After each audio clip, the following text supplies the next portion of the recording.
La tarde abandonada gime deshecha en lluvia. Del cielo caen recuerdos y entran por la ventana. Duros suspiros rotos, quimeras calcinadas. Lentamente va viniendo tu cuerpo.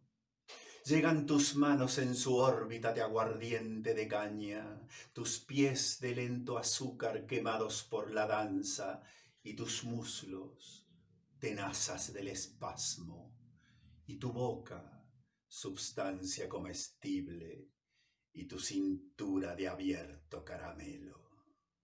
Llegan tus brazos de oro, tus dientes sanguinarios, de pronto entran tus ojos traicionados, tu piel tendida, preparada para la siesta, tu olor a selva repentina, tu garganta gritando, no sé, me lo imagino, gimiendo, no sé, me lo figuro, quejándose, no sé, supongo, creo, tu garganta profunda retorciendo palabras prohibidas.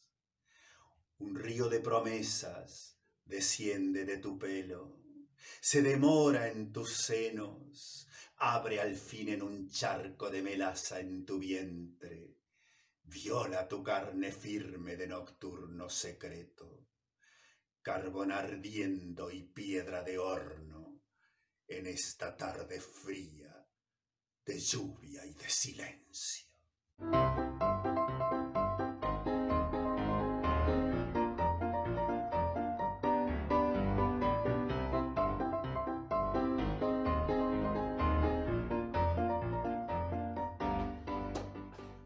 El pueblo entero estaba aterrorizado, indignado. Es que la señora Etelvina Funes, viuda de Ordóñez, estaba paseando todas las tardecitas camino al río con el esqueleto de su difunto marido. Ella no encontraba consuelo, ella no podía conformarse con la muerte de él. Y entonces, vestida de negro, paseaba deambulando, luciendo sin tapujos su tragedia. Un día llegó al pueblo un médico y todos le aconsejaron que por qué no ir a verlo, que él curaba los males del alma. Ella aceptó, pero cuando llegó y entró en el consultorio, vio la cara de bonachón del médico y sintió unos deseos muy grandes de abrirle su corazón. Doctor, doctor, doctor, mi alma no encuentra consuelo, yo no puedo vivir sin él. Desde que él ha muerto, lo único que quiero es estar cerca de sus huesos, desde la vida y hasta la muerte.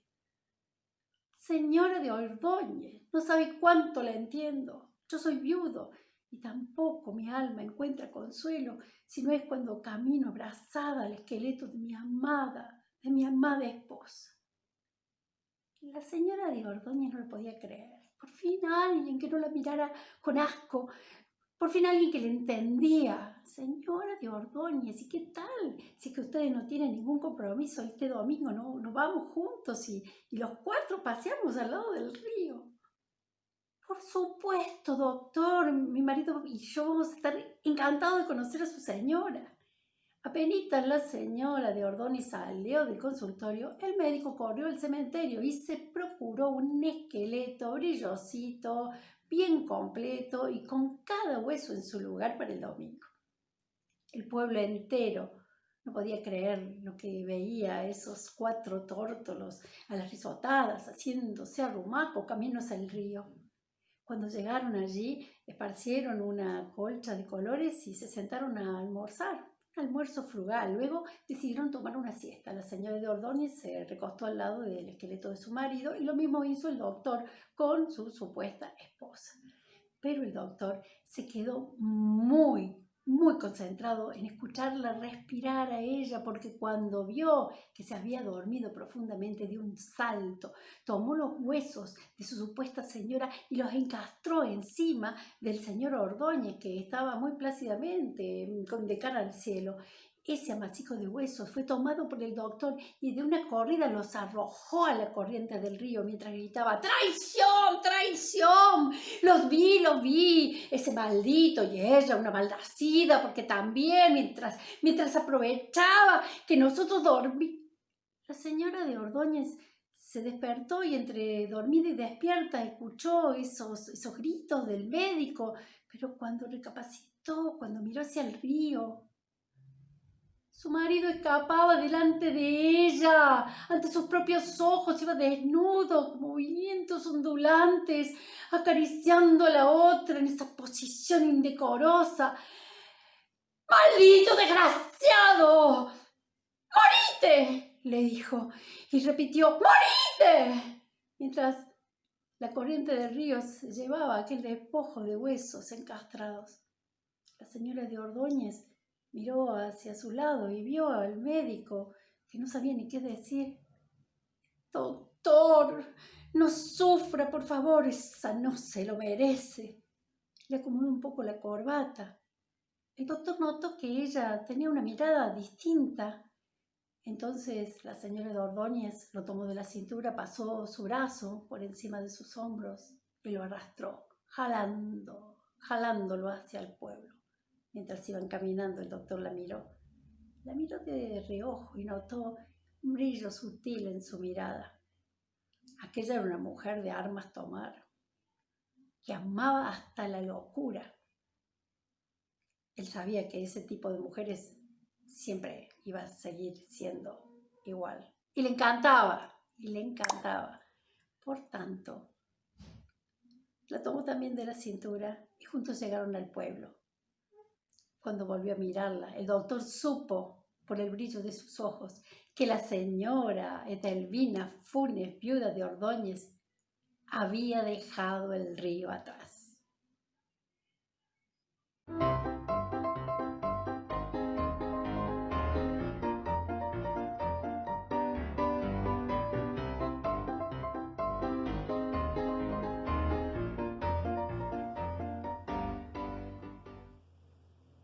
Recuérdame esta noche y nómbrame en tu idioma, amor mío, muchacha, territorio de pájaros.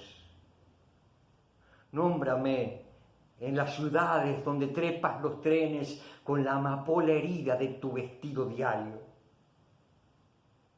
No conozco tu nombre, pequeñito y apenas tu mínimo poema de una sola palabra, pero voy pronunciándote cuando digo esperemos, o cuando me transitas hacia adentro del alma, porque sé que tus rostros tienen un mismo rostro y tu sonrisa un aire de pétalo del aire.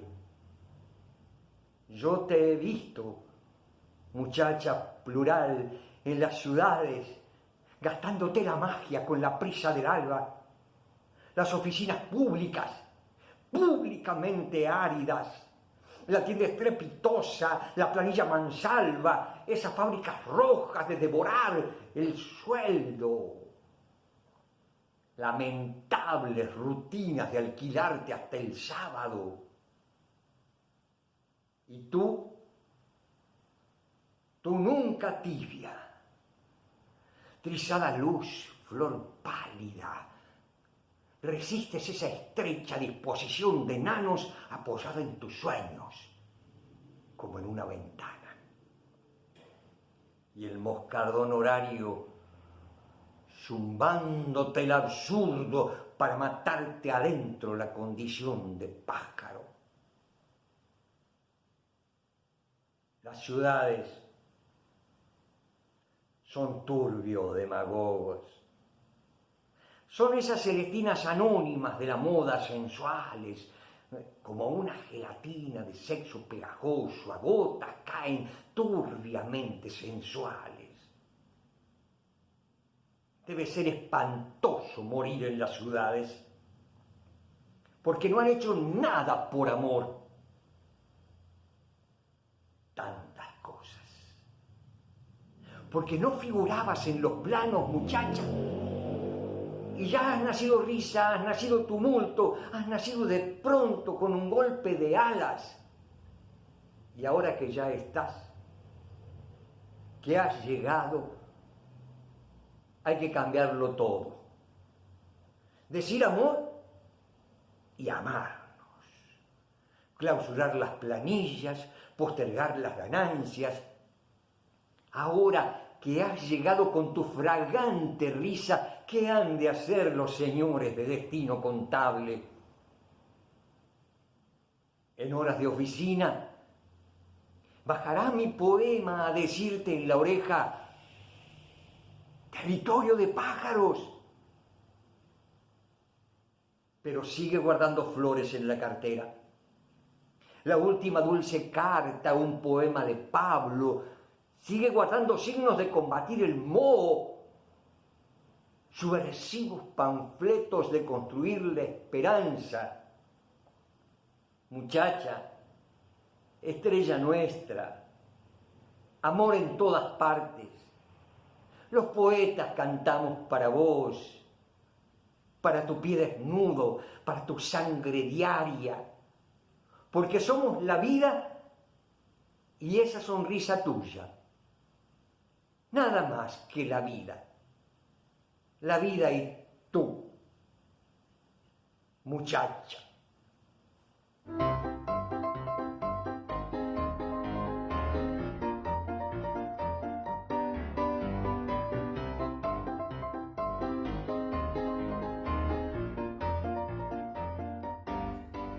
La historia que hoy les voy a narrar se llama Mujer de Barro. Y esta historia transcurre en uno de esos pueblitos que están diseminados en la cordillera argentina, esos pueblitos donde la gente trabaja el barro como si fueran dioses. Porque se sabe que el barro está ligado a los humanos desde el principio de los tiempos. Se crea o no en su paternidad. En uno de esos pueblitos vivía una mujer que hacía las vasijas más hermosas y cantarinas de todas. Y como se sabe, desde que los seres humanos nos decidimos a crear cosas, otra mujer envidiaba aquellas vasijas. Entonces decidió tomar una actitud acorde a su sentimiento oscuro y se escondió para espiar cómo hacía aquellas vasijas milagrosas. Y ahí estaba, escondida observando. Y pudo ver que esta mujer tomaba el barro y lo amasaba para un costado, para el otro, para adelante, hacia atrás, igual que lo hacía ella. Solo que, bueno, esta mujer lo hacía cantando, pero de la misma manera. Y cuando comenzaba a modelar, usaba las manos igual que ella y le daba a la vasija el mismo grosor que le daba a ella. Ella amasaba y modelaba cantando, pero lo hacía igual que ella. Cuando fue a cortar la leña, la mujer la siguió y observó que cortaba la misma leña que cortaba ella y la misma cantidad, solo que ella lo hacía cantando, pero era la misma leña. Y cuando llegó al horno, lo prendió con esa leña y esperó que se caliente el mismo tiempo que esperaba ella. Y cuando metió la vasija, la metió en el centro como la metió ella y esperó también que se cochura el mismo tiempo de cochura que esperaba ella. Y cuando salió aquella vasija estaba roja, viva como sus vasijas. Y la mujer esperó que se enfríe cantando y armó los pigmentos cantando, pero eran los mismos pigmentos que usaba ella. Comenzó a pintar y a pintar cantando aquellas vasijas. Y la mujer de la envidia estaba tan furiosa de no dar con el secreto que agazapada se metió y robó una de aquellas vasijas cantarinas y se la llevó a su casa. Y cuando llegó miró la vasija por dentro y por fuera y la tocó, y cuando la golpeó y sintió ese plim, le produjo tal enojo que agarró esa vasija y la tiró contra el suelo y esa vasija explotó en millones de pedazos. Y fue ahí que de cada uno de aquellos pedacitos comenzó a salir la voz de la mujer que trabajaba cantando. Y sí, eso lo sabe hasta el más viejo, hasta mi tía más vieja decía que el amor a las cosas que uno hace logra maravillas.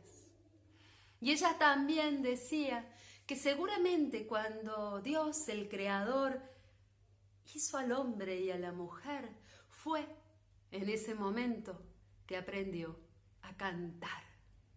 Por eso, canta una canción de amor a los seres de la tierra y miles de gargantas se unirán. Canta con el corazón a los niños de la tierra y crecerán cantando en libertad.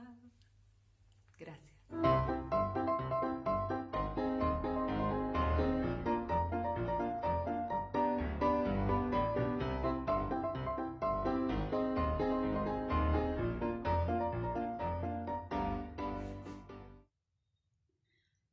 Blanca y radiante va la novia,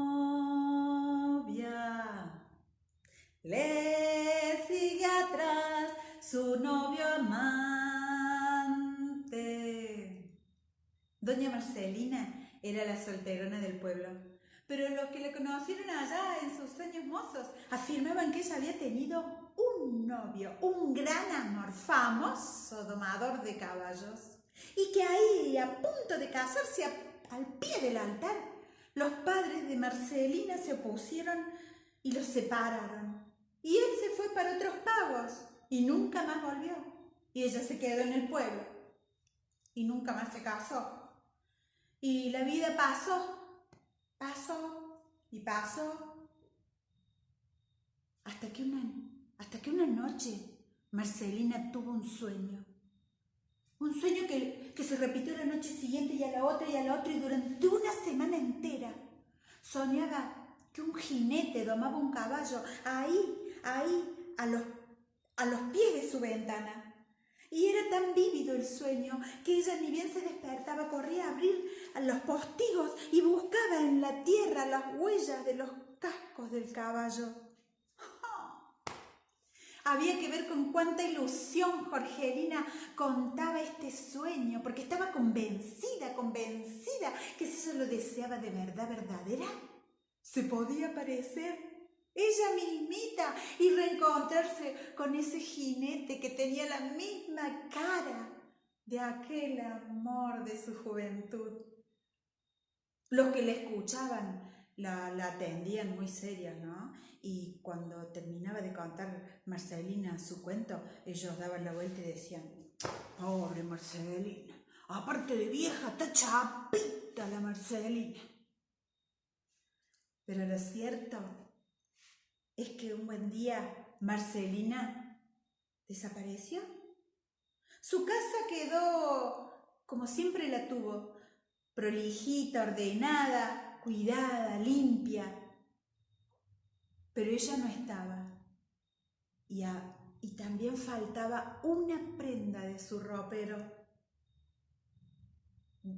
Desde aquella noche, en ese pueblo, cuentan los vecinos que hay noches que escuchan que allá de a lo lejos viene galopando un caballo. Y se acerca, y cuando llega no se detiene y sigue de largo.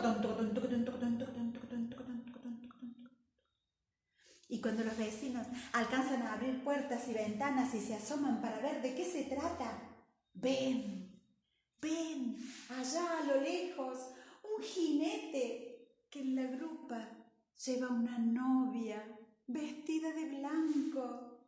Y los dos se ríen tan felices, se ríen contentos, se ríen hasta perderse en el horizonte oscuro del silencio.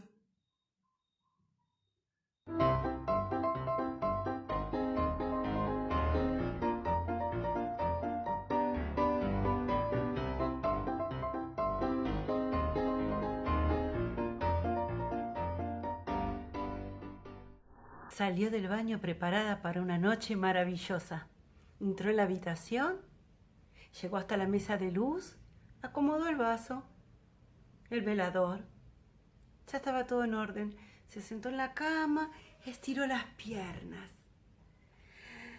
La verdad es que no sabía mucho de él, apenas tenía algunas buenas referencias.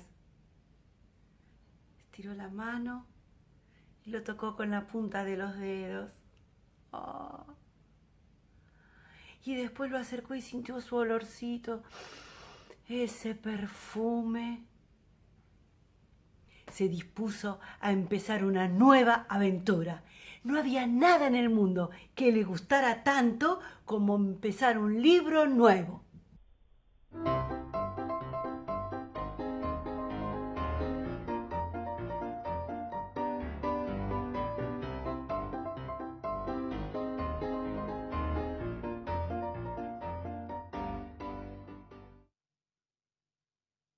¡La Angelita! ¡Ay, la Angelita! Así gritó mi abuela aquella tarde. A mi abuela no le gustaba nada la lluvia, en cambio a mí me encantaba.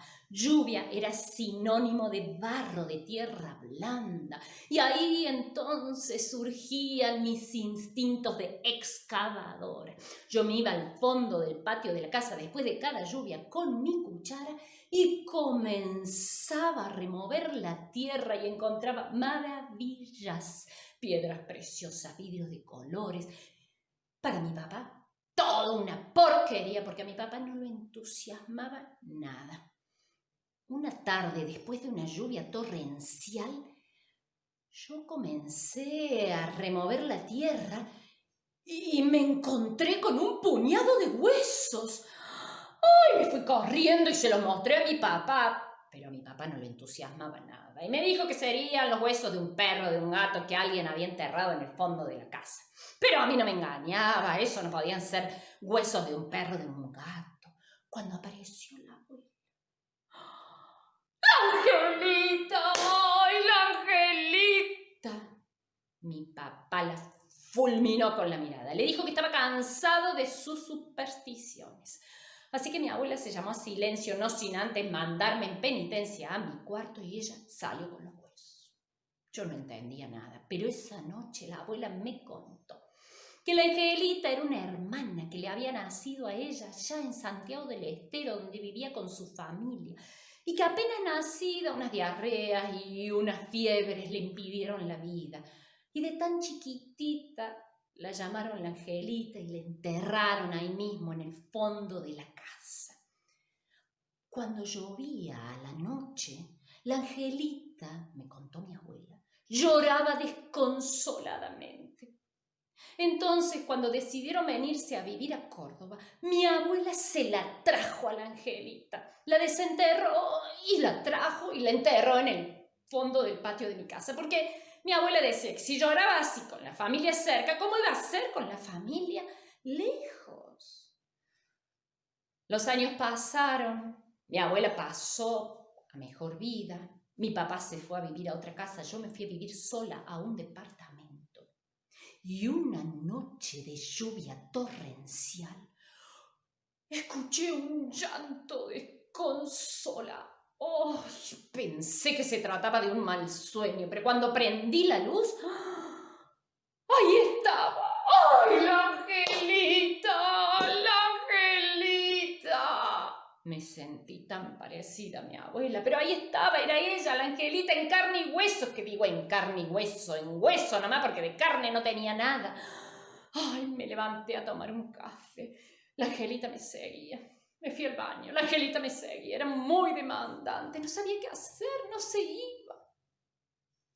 Pasaron los días y nos fuimos acostumbrando a nuestra presencia mutua, hasta que una tarde de domingo y de lluvia, yo comencé a desempolvar algunas cosas de los cajones y de pronto me encuentro con una foto de la casa donde vivíamos cuando yo era chica. Cuando la Angelita vio esa foto, se puso como loca, temblaba todos los huesos, tintineaban, miraba la foto, me miraba a mí, miraba la foto, me miraba a mí, miraba la foto, me miraba a mí. ¿Qué te pasa, Angelita?, le dije. Pero ella no me contestó. Yo miré y le dije, ¿querés ir a la casa, Angelita? Y ella, por única respuesta, así que no lo dudé. Me la cargué en la mochila, la tapé con una colchita para que nadie se impresionara y ahí fuimos a la casa. Cuando llegamos ella tomó cartas en el asunto, me llevó por la parte de atrás y ahí vimos todo, vi todo, descubrí que habían puesto una pileta enorme de esas azules profundas en el patio de la casa. Claro, ahí entendí todo. Cuando cavaron las fosas, seguramente los huesos de la Angelita fueron a parar, vaya uno a saber a dónde, y ella, desconsolada y angustiada, sin tener a nadie en el mundo, me buscó a mí. Ay, Angelita, perdóname, yo te tendría que haber desenterrado y haber llevado a un lugar más tranquilo, qué sé yo, un cementerio, por ejemplo. Ella pareció disculparme.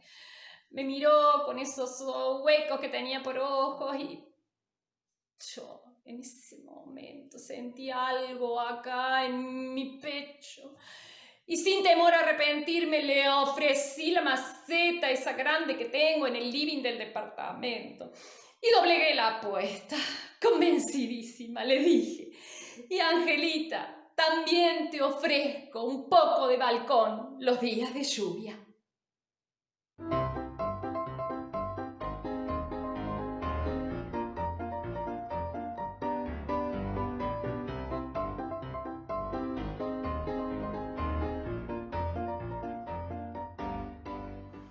La primera vez es algo que nunca se olvida.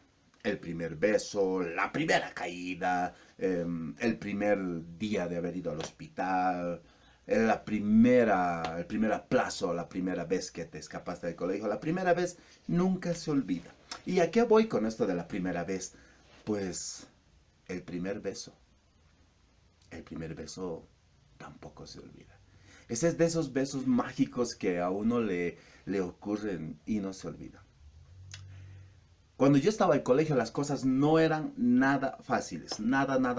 En especial para un patito feo como yo. Ahí nació el amor. Pero yo no sabía qué era eso, porque yo sentía que mis hormonas estaban explotando a mil. No lo relacionaba con el amor. Y como mis hormonas estaban explotando a mil, no había quien me explique qué es lo que estaba pasando, por qué estaba atravesando esa situación. No tenía una figura paterna, porque mi papá, bueno, estaba en el cielo, no sé si me entienden, y mi mamá era la única que tenía las claves y las pistas para ayudar a mis hermanas, porque se las sabía todas, pero en cambio a mí no me podía decir absolutamente nada. Y mi abuela Nator, esa señora que tenía 2 muletas y no tenía una pierna, esa señora también me decía a mí: ¡ah! ¡Con jamás! ¡Aniwa! ¡Aniponewa! No siempre. No te vas a estar fijando en esas himillas. Mi abuela sí lo sabía porque yo sí me estaba fijando en esas himillas. Ay, sí, porque cuando uno es niño y se acerca a una niña pequeña y te abraza, lo único que uno hace es: me abrazó una niña. Pero ahora, en esta época, o en esa época cuando estaba en colegio, sentía que necesitaba ser abrazado por una chica, por una muchacha, por una Emilia. La primera vez que hice teatro fue en el colegio. Y justo fue cuando estaba con este sentimiento. El profesor nos había comentado de que deberíamos de entrar a un festival de teatro. Yo dije, bueno, entremos al festival de teatro. Me dieron el papel principal, ¡qué alegría! Y a la actriz principal fue otra. En realidad fue Virginia. Y no fue la muchacha que hacía que me sintiera como en las nubes, como si estuviese volando, que hiciera que sintiera maripositas en el estómago, quisiera que sintiera esa electricidad que recorre mi cuerpo. Bueno, las escenas empezaron a avanzar y avanzar y avanzar. Era lindo hacer teatro y avanzaba y avanzaba. Y llegó un momento en que el director, es decir, el profesor, dijo: Ahora sí, esta escena necesita un abrazo. Un abrazo. Uy, se me congeló todo, porque un abrazo yo nunca había abrazado a nadie. Y además de eso, cuando me acerqué lentamente donde Virginia, y cuando la abracé sentí su cuerpito tan tibiecito, tan lindo. Ay, ay, ay, ay, ay, ay, ay, ay, ay, ay. Recordé las palabras de mi papá, de mi mamá, de mi abuela que decían, nunca vas a abrazar a nadie porque te vas a quedar enano. Bueno. Fue tarde que averigüé de que eso del tamaño es por genética y no es por esos mitos de si abrazas o no y te pesca la helada. Pero para evitar, no sé, que todo se cumpla, luego de haber abrazado a Virginia, salí corriendo de la escena, llegué hasta la parte de afuera y empecé a saltar. Tengo que crecer, tengo que crecer, tengo que crecer y tengo que crecer. Y salté. Bueno, y no crecí. Y justo en esa obra de teatro, Kate, la muchacha que me gustaba, se arregló con mi mejor amigo. Es decir, empezaron a enamorar. Y yo, es que la química había surgido en ese transcurso de la obra de teatro y dieron rienda suelta a la física. Cierta ocasión yo ya estaba aburrido de esa obra de teatro, quería que ella termine, quería que ella empiece ese festival y tanto ensayo ya no. Yo uno de esos días no fui al ensayo y en ese ensayo habían practicado el beso, porque el director dijo, un beso será la parte fundamental de esta obra. Bueno, está bien, un beso, ¿no? Pero como yo no fui a la mañana siguiente me enteré, y como a la mañana siguiente me enteré, dijo el profesor, bueno, hoy día vamos a aprovechar las clases para repetir esa escena, porque debemos de terminar y culminar la escena perfectamente. Yo en ese momento empecé a transpirar frío, porque nunca antes había besado a nadie. ¿Besar? ¿Qué es eso? Y menos en la boca, ¿qué es besar? ¿Qué es besar? Lo tenía en teoría, y además de eso también lo tenía en los relatos que hacía cuando comentaba que yo sí ya tenía una pareja, una hermosa muchacha, pero que no estaba en el colegio, sino que estaba en otro lado, y con ella yo ya me había besado y todo eso, pero en realidad no, nunca había besado a nadie, pero les digo, menos en la boca. No sabía qué hacer, pero por azares del destino, ella no vino. No vino Virginia, así que estaba alegre, estaba feliz. Dije, qué bueno, no vino Virginia. El profesor dijo, ya, ¿quién va a reemplazar a Virginia en este ensayo? Y fue ahí que Kate se levantó y dijo, yo. No lo podía creer. Kate, la muchacha que me gustaba, se había levantado y se había ofrecido a hacer esa escena, ¿no? Y empecé a transpirar. Ella se sentó en el asiento y dijo, ¡acción! Y cuando dijo acción, ella solamente me miraba. Yo me perdía en esa mirada. Sentía que aquel curso enorme había crecido tanto que todas las miradas de mis compañeros estaban encima de mí, esperando ¿qué voy a hacer? Y me acercaba más. Y mientras me acercaba más, todo mi cuerpo empezaba a transpirar. Mis manos estaban totalmente húmedas. Mi cuerpo empezaba a temblar. Y solamente me perdía en sus ojos. Me perdía en el color de su piel. Me perdía en sus labios delgaditos y rosaditos. Me perdía en esos hoyuelitos que se producían cuando ella sonreía. Me perdía en esas pestañas tan largas que tenía y parecía que me llamaban. Me perdía en su cabello largo y ondulado. Me perdía en todo ello. Y mientras ella me miraba, yo había avanzado. Claro, torpemente, porque la primera orden que le había dado a mi cerebro es ¡camina! Pero mi cuerpo se quedó quieto, así que caminé lentamente. Me senté en la silla. Cuando la miré, le declaré todo mi amor. Y cuando le declaré todo mi amor, salió de manera tan natural que para todos en realidad, fue solamente una obra de teatro. Ella respondió como lo decía el guión. Y yo, locamente, perdidamente enamorado de ella, lancé todo mi sentimiento, lancé todas esas palabras que estaban dentro de mi corazón y que hacía que sintiera maripositas y todo lo demás. Y el profesor en ese instante dijo, ¡acción en el beso! ¡Acción en el beso!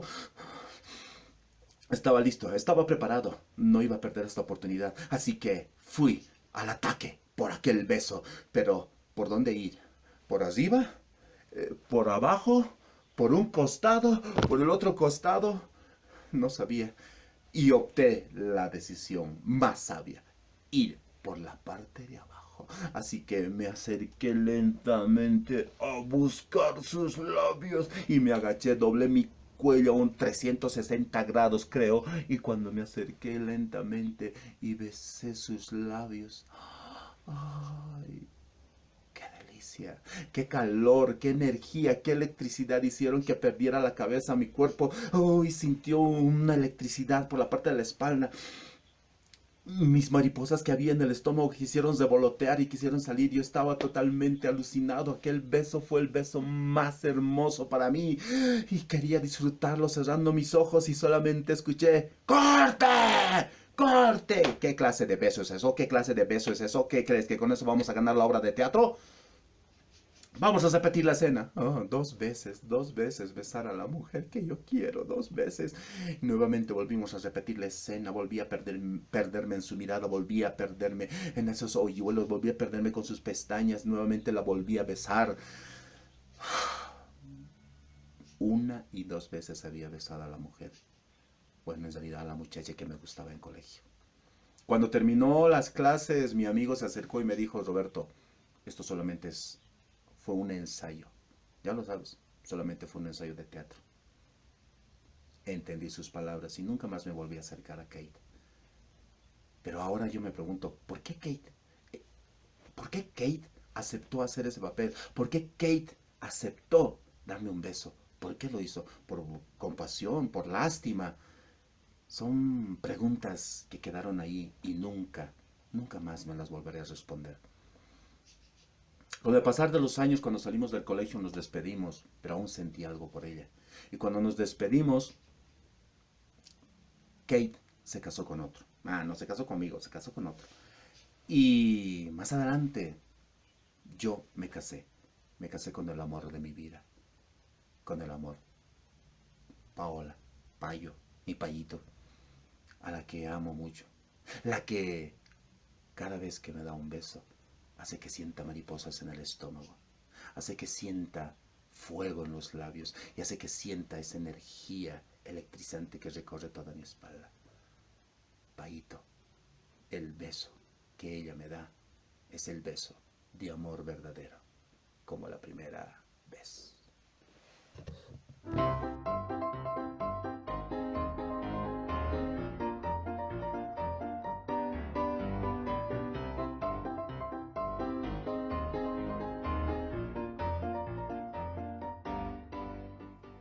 Casi la traga el río.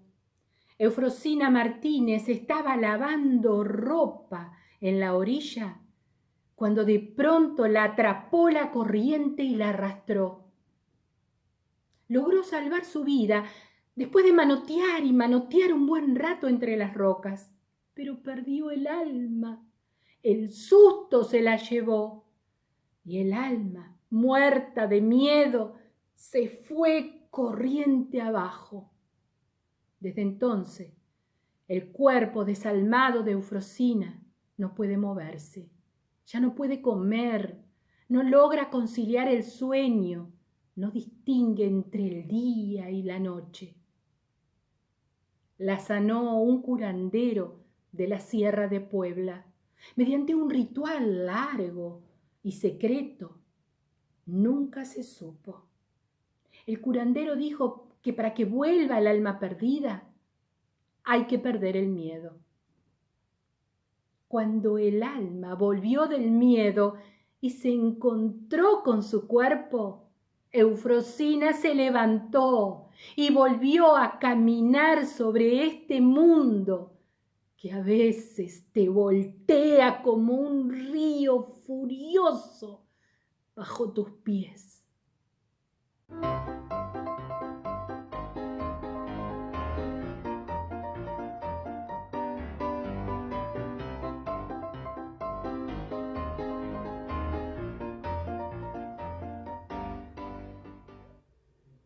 La vida de las mujeres no era nada fácil en la antigua Grecia. Entre otras cosas, las chicas no podían elegir con quién casarse.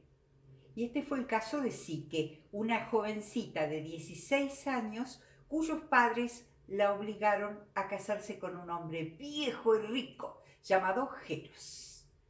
Jeros, que era consciente de los años que tenía y de las ñañas que traía la edad, se hizo confeccionar un falo artificial por la maga Calipigia, a quien le pagó una abultada suma de dinero.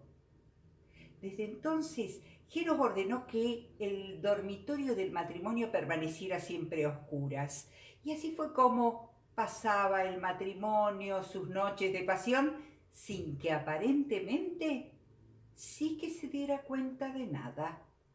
Un día sí que apareció embarazada y Jeros estaba furioso, pero claro, no podía demostrarlo. Mientras tanto, amigos y familiares venían a saludarlo por su tardía paternidad. La bruja Calipigia lo llamó aparte y le dijo: ¿por qué tenés esa cara? ¿Cómo puede ser que estés mostrando ese enojo? La gente va a pensar que sí que te es infiel, cosa que no es cierto para nada. Entre las virtudes que tenía el falo que yo te confeccioné, estaba el de la procreación. Claro que yo no quería decirte porque a lo mejor sí que no era fértil, pero como el caso es que sí lo es, te digo una cosa: disfruta tu vida, disfruta tu hijo, cambia la cara. Y creo que por este nuevo servicio merezco una muy buena compensación. Jeros le dio una buena suma de dinero a la maga Calipigia, ocultando su rabia y sus dudas. Pasó el tiempo y tan bueno resultó el falo, tan mágico, que sí que dio a luz a 7 niños, 2 rubios, 2 morenos y 3 pelirrojos.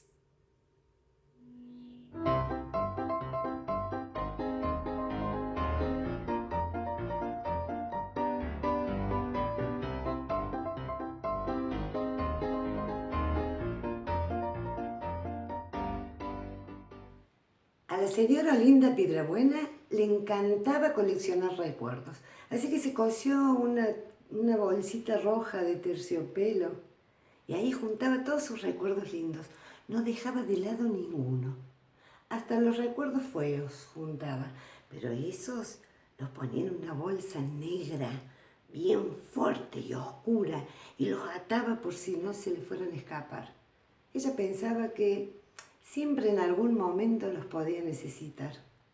Así que al poco tiempo esa bolsa crecía con recuerdos de niña, de adolescente, de abuela. Cuando Olinda se sentía triste, metía su mano en la bolsa de terciopelo rojo y sacaba algún recuerdo. Ese recuerdo le subía, a veces hasta empujaba una lagrimita de sus ojos. Pero después se sentía alegre. Era como recuperar la alegría, aunque sea por un instante.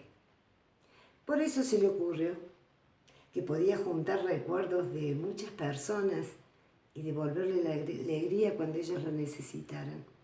Empezó a viajar por todo el mundo, cosió bolsas de todos los colores y etiquetaba con el nombre, el barrio, el país y hasta la circunstancia en que había juntado ese recuerdo. Olinda, cada vez que salía de su casa, llevaba la bolsa de terciopelo roja. Y cuando observaba a alguien en la cola de un supermercado o en la plaza de un banco con cara triste, Olinda buscaba rápidamente un recuerdo lindo de esa persona y sin que se diera cuenta, se la soplaba en la cabeza y después se quedaba mirando cómo esa tristeza se convertía en alegría. Pero bueno, nunca faltan las vecinas envidiosas. Jovita era una vecina de doña Olinda que siempre no solo tenía cara de bruja, sino tenía nombre de bruja. Estaba siempre enojada, nunca saludaba a nadie y no soportaba verla feliz a Olinda. Menos que hiciera feliz a todo el mundo. Así que una noche, Jovita, aprovechando que Olinda estaba dormida, entró a la casa y le robó todas las bolsas. No, todas no.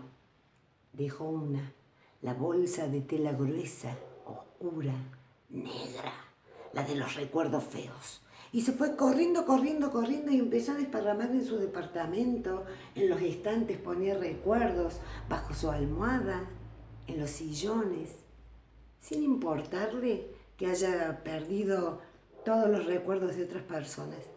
Jovita estaba muy contenta, así que cuando Olinda se despertó, no tardó mucho en darse cuenta quién le había robado las bolsas, porque apenas salió así a la puerta de su casa, iba Jovita muy contenta, saludando a todo el mundo, alegre. Lo que sí no sabía doña Olinda cómo hacer para recuperar sus bolsas, hasta que se le ocurrió algo. Fue y buscó la bolsa negra, la de los feos recuerdos. Así que tocó el timbre en la casa de Jovita y apenas abrió la bolsa negra y le sopló todos los recuerdos feos. Jovita empezó a llorar y a llorar y a llorar y a llorar y hasta que salió corriendo para ir a inundar su casa con las lágrimas. Y ahí nomás Olinda empezó a juntar todos los recuerdos, todos, y se fue corriendo y los llevó a su casa. Pero claro, estaban todos amontonados, todos mezclados. No estaban las etiquetas, los colores ya no se sabían de quiénes eran. Pero Olinda pensó que eran lindos recuerdos, así que los guardó todos amontonados. Es por eso que cuando por ahí vamos caminando y vemos a alguien cara conocida, decimos: ay, esta persona me parece que la conozco de algún lado. O vivimos un déjà vu, una situación que creemos que ya la vivimos otra vez. O estamos en un lugar que nos parece ya haber estado. Seguramente que Olinda Piedrabuena, con sus mejores intenciones, les ha soplado un recuerdo equivocado.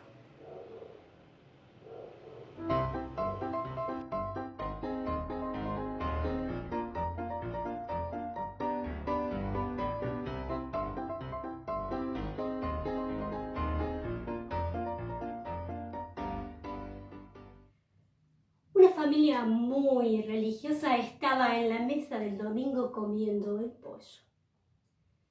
Cuando estaban comiendo, la más pequeña de la casa se atraganta con un huesito y comienza a toser, a toser, a toser y fallece. El padre la mira y sin dejar de comer dice: Dios nos la da, Dios nos la quita. Y Dios, que está en todas partes, estaba viendo esa escena y entonces quiso hacer el milagro y resucitó al pollo. Él sonreía mientras yo me acercaba, parecía feliz cada vez que estaba más cerca, pero no pude. Juro que lo intenté, pero no pude detener el tren.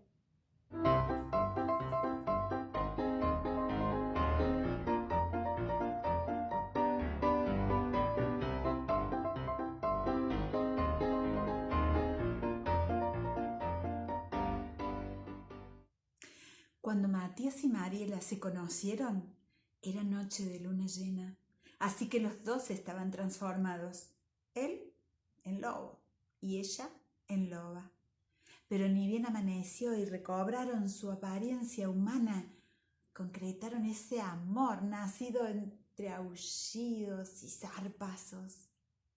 Y así continuaron. Se puede decir que en un noviazgo muy feliz se amaban tanto, salvo por las transformaciones, hoy tan vergonzosas, tan dolorosas, tan intimidantes, hasta que una noche decidieron los dos juntos enfrentar a la luna. Y ahí se plantaron, en medio de un descampado, juntos, pie con pie, tomados de la mano, de frente, de cara a la luna. Había que ver cómo ese brillo plateado les bañaba todo el rostro. Y se mantuvieron firmes, desafiantes, esperando. Y pasaron los minutos y no sucedía nada. Pero ellos siguieron ahí hasta que de repente ocurrió lo inesperado, lo impensado, lo sorprendente. La luna, avergonzada por tanto amor, amedrentada por semejante desafío, la luna había comenzado a convertirse en una luna loba.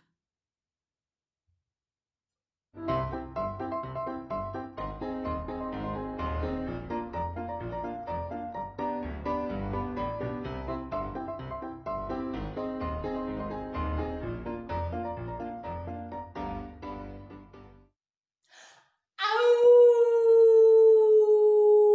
Andan los lobos en manada. Delante de ellos su ferocidad y luego las sombras alargadas por el último sol del atardecer. Así recorren los caminos del bosque. Primero su ferocidad, luego los lobos y por último las sombras.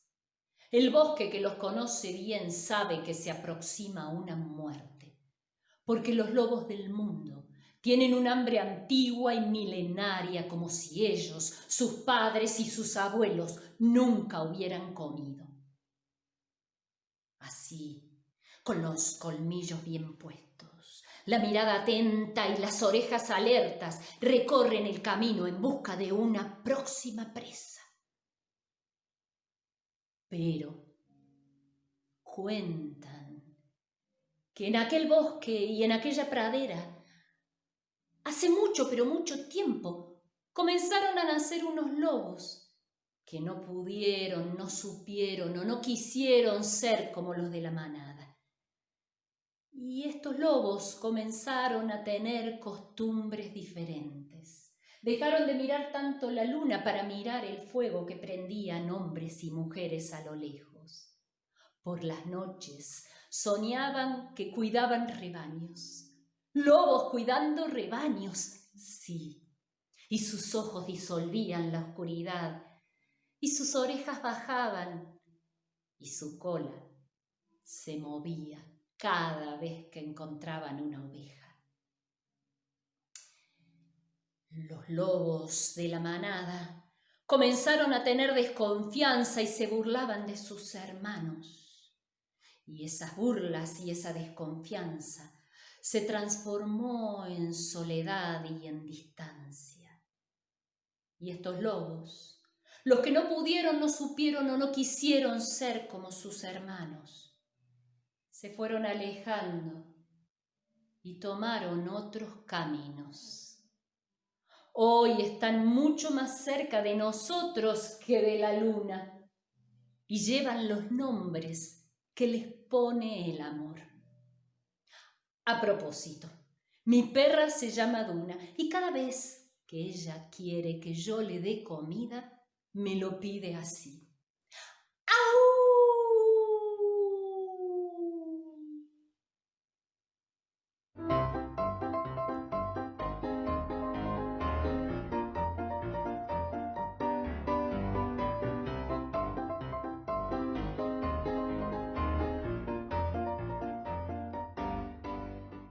A Sigmund Freud le encantaba contar esta historia de origen judío.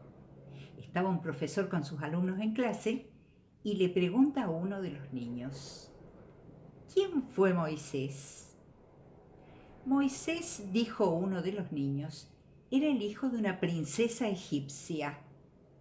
¿Pero qué dices?, se enojó muchísimo el maestro. Moisés era hijo de madre judía. La princesa egipcia lo encontró en una canastita flotando en el río Nilo y se lo llevó con ella y lo crió como un hijo. Sí, hija, le respondió el niño, esa es la historia que contó la princesa.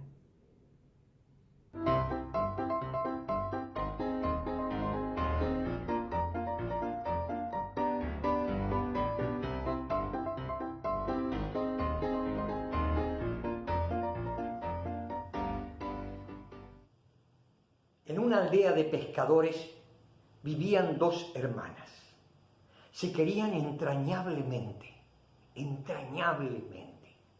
Una de las hermanas se llamaba Vida y la otra hermana se llamaba Muerte. Una tarde, el viento trajo una noticia. Decía el viento que en alta mar había ocurrido un naufragio. Fue entonces que todos los pescadores se hicieron a la mar, porque siempre que ocurre algún naufragio, el mar devuelve alguna hojarasca útil para los pobres. Nadie encontró nada, salvo un pescador que sobre el lomo de una ola alcanzó a ver un tablón, y sobre el tablón un objeto extraño. Cuando pudo acercarse hasta él y tomarlo entre sus brazos, el objeto sonó al estirarlo y sonó al apretarlo. Era un acordeón, era un maravilloso instrumento musical. Así que el pescador regresó con él a su cabaña y dejó de ser pescador. Se convirtió en el músico del pueblo. Alegró la vida de todos y se dedicó, como habitualmente hacen los artistas, a andar enamorando muchachas. Pero en una de esas quedó entrampado en un amor apasionado, terrible. Quedó enamorado él de ella y ella de él. Quedó enamorado de la hermana Vida y decidieron irse de la isla, irse a vivir este amor, esta pasión, lejos. Y una madrugada, cuando hermana Muerte despertó, se encontró sola. Salió a buscar a su hermana Vida por los alrededores de la casa, pero no la halló. Preguntó a los vecinos, gritó, insultó, porque se dio cuenta de lo que había pasado. Su hermana Vida se había escapado, se había ido con el músico. Así que salió a buscarlo a él para tomar venganza. Y lo buscó por todos los poblados y por todas las islas vecinas y cruzó al continente, pero no lo encontró. No lo encontró entonces, no lo encontró ahora y no lo encontrará jamás. La muerte no encontrará al músico, porque un artista enamorado de la vida es sencillamente inmortal.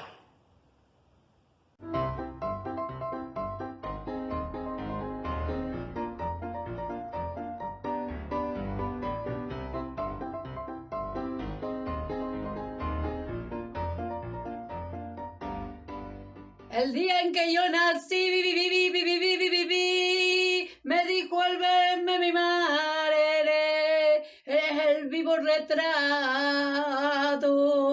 de un amigo de tu padre. Ay, ¿cómo les va, querido? Una chanza para empezar. Aquí yo, doña Pepa, pura soledad, camino de los montes, próximamente viuda de Pérez, porque en cualquier momento lo mato al Pepe, reportándome. Queridos míos, qué impresionante que está esta cuarentena. Qué cosa tan intensa, qué cosa tan larga, qué cosa tan encomiable, qué cosa tan claustrofóbica. Bueno, en fin, hay que aguantarse, queridos míos, porque es lo que hay. Ya saldremos, ya saldremos. Siempre que llovió, paró. Decía una abuelita mía que le encantaba decir dichos de que se decían. Así es que, bueno, yo quería hablarles hoy en este impasse que he tenido hoy domingo. A mí me gustaría mucho contarles el Pepa Sutra que tuve anoche con el Pepe. Es una intimidad, pero ya sabemos que yo estas intimidades a ustedes, solamente a ustedes, se las cuento. el Pepa Sutra, me dicen algunos, bueno, el que no se sepa, el que no lo sepa, el que no haya, que tenga un poquito de desmemoria, se lo voy a contar. El Pepa Sutra es el manual de consejos y ejercicios para mantener el amor elevado, jolgorioso, profundo y en éxtasis hasta después de los 104 años. Yo toda la noche lo disfrazo el viejito de un personaje diferente, que de Batman, que de Robin, que del Hombre Araña, que de Kevin Costner, que de Harry Potter, que me hace unas magias, sobre todo cuando le funciona la varita, sí señor. Bueno, entonces yo anoche se me ocurrió disfrazarlo al Pepe de Tarzán de los monos, el que estuvimos viendo King Kong, esa película que tiene unos añitos ya, pero que es una película que uno no se olvida nunca. Entonces yo cuando vi King Kong, ese mono tan grande que atrapaba a la chica rubia y que se la llevaba en la mano y la subía al edificio, yo me acordé de la monachita, fíjense, esta diferencia de tamaños. Y entonces, acordándome de la monachita, les voy a contar así paradita para que me vean mejor, acordándome de la monachita, dije, qué lindo el Ronelli. ¿Se acuerdan de Ronelli, el Tarzán de los monos que, de los años 60, 65? Hermoso, no vamos a hablar de los anteriores porque esos ya son memoriosos. Esa monachita, ese yay que tenía él ahí. Y entonces uno, ¿quién no se hizo la fantasía de que alguna vez quedara allí en el monte, en esa selva africana, con la amenaza de los leones, de los yacaré, de los tigres de Bengala? Bueno, no sé si de Bengala hay en África. Y entonces uno quedara ahí a expensas de esos monstruos, animales feroces, y en ese momento llegara el Tarzán de los monos y nos arrancara de las garras del león. Y en sus brazos, medio desmayada una, fuera a caer allí a donde él tenía su guarida, su lugar para vivir. Y ahí él ya se había dormido, la criaturita, porque con una criaturita ahí, y la chita también. Y entonces comenzara entre los dos, entre ambos nosotros, una especie de ida y vuelta de ese fuego que a veces a uno la deja sin palabras, porque después de la UAU y después de la garra del león y todo esto que ha pasado, como uno no va a estar un poco movilizada, ¿no es cierto? Bueno, entonces le dije al Pepe, Pepe, te voy a disfrazar de Tarzán de los monos. Y así fue como agarré una de esas, ¿vieron esas bufanditas que uno tiene tipo Animal Prints? Bueno, le agarré y le fabriqué una especie de taparrabo. Así es fácil. Después la próxima capaz que le haga el tutorial. Ahora no tenemos tanto tiempo. Y entonces se lo puse totalmente desnudo. Teníamos 8 grados ayer en Córdoba y realmente era, lo veía el viejito que tiritaba un poquito de frío, pero le pasé un poquito de aceite frotándolo, y frotada va, frotada viene. La cosa empezó como a tomar color y a ponerse en pie la cosa. Y entonces, ustedes me entienden. Bueno, y entonces dije, acá lo mejor de todo va a ser que tú grites, y para gritar y además dar efecto, Eliana, dije, colgué una cuerda del ventilador de techo y lo puse como en un arnés al Pepe y prendí el ventilador. Y ahí iba el Pepe, en algún momento creo que decía bájame de aquí, pero no le alcancé a entender bien. Y yo abajo, totalmente sin lienzos, tapada con apenas unas toallas, con el pelo mojado de haber salido de ese momento de la jungla tan peligroso, gritaba, Tarzán, Tarzán, Tarzán. Querrán creer que se nos cortó la luz, y creo que eso lo pudo salvar el Pepe también, porque el ventilador de techo se detuvo y entonces ahí él solito nomás de la desesperación, se ve, y del fuego que tenía, se sacó el arnés y entonces yo en medio de la penumbra corrí hacia él, lo volqué en la cama, en el aposento matrimonial y nos quedamos dormidos porque se ve que habíamos, no sé, nos despertamos al otro día y no sé lo que pasó, no sé qué querrán creer, pero a mí me parece que fue una noche lujuriosa. Intuyo que nosotros estuvimos con un amor descomunal, eléctrico y bastante impenetrable, en fin, bueno. Bueno, perdones que les cuente esto, pero a mí me gusta contar esto porque esto me parece que en cuarentena eleva los ánimos, hace como que esta noche inventen un juego de algo, no sé si tan peligroso como lo de anoche con el Pepe, me parece que estuvo un poquito al límite del peligro, pero alguna cosita un poquito más sencilla, un lobo feroz, como yo les digo, un Kevin Costner, que ese es mucho más fácil. Yo ya les conté cómo son esos Pepa Sutras. Si no, me van pidiendo Pepa Sutras y yo les vuelvo a contar los capítulos. Nosotros con el Pepe estamos como ahí incrustados en el capítulo número 69 comúnmente, sí. Y se están riendo, ¿no? No sé por qué se ríen. A ver, el que se ríe es porque sabe. Y el que sabe el capítulo 69, ¿saben cómo es el capítulo 71? ¿Saben cuál es el 71?